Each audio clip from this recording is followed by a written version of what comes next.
This is a project I wanted to get done before it gets too cold. Here in St. Louis, Missouri, it was 71 degrees yesterday. But we've had some cold days, and I like to work out in the shop. And I have this furnace electric heater. This is 240 volts. This was a gift from my father. Thank you very much, Dad.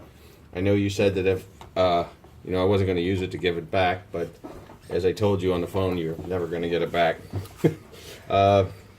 See what we can look at the tag and find out. It's a Hunter branded. It's got the model number on here. It's a 33039, 240 volts, single phase, 60 cycle. Draws 21.4 amps at 240. So this sucker, it will heat up my garage from freezing to, I would say, I know in 2 hours it will go from freezing to 70 in here. There's no insulation in this garage at all. But I would say in about 15 minutes it gets from freezing to where it's even bearable. So here's the heater. And the project that we're going to do today is that I noticed that when it gets cold, I'm flipping it on and off, and then you got to forget to, and then it gets 75 degrees in here. And so I said, why don't I put a thermostat on this thing? And so naturally I decided I'm going to go ahead and just build my own. I mean, I guess I could probably buy a kit or whatever, but I have some parts laying around, and I have some friends that work in heating and air conditioning, and got some parts there too. So the way I'm going to do this is, if you can see, I've got most of the parts out here, laying out here, and then on the back of the furnace, there's a considerable amount of my free space here and to the other side, and it's going to be tight film. So I'm going to kind of basically go over the theory of what I'm going to do. I'll draw it out and kind of show you, and then I'll start the assembly. This is probably going to be a 2 or 3 part video, and it'll just take a couple days to get it done. I won't get this all done tonight. All right, so I will, here in just a minute, I will kind of go over the theory of what we're going to do. Okay, so this is just kind of a rough sketch. We've got 240 volts here and here. Oh, here and here, and so, and then this will be the this will be the heating element,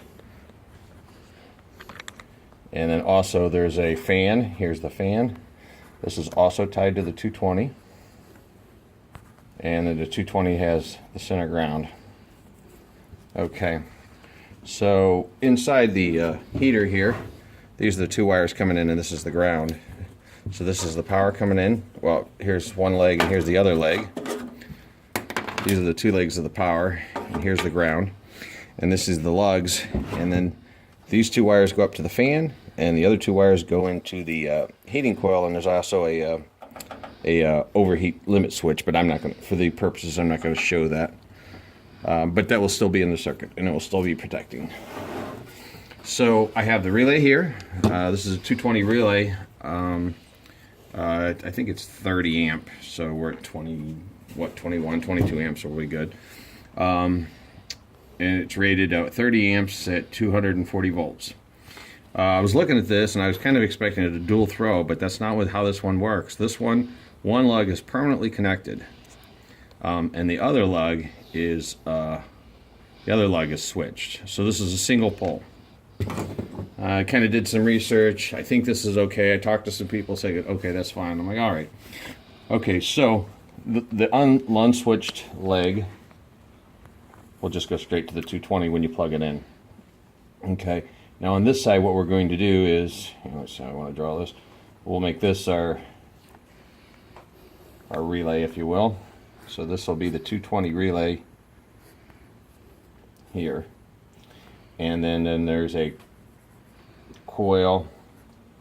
This is a 24 volts coil here, and that's here. This is the coil, and these are the lugs for the coil.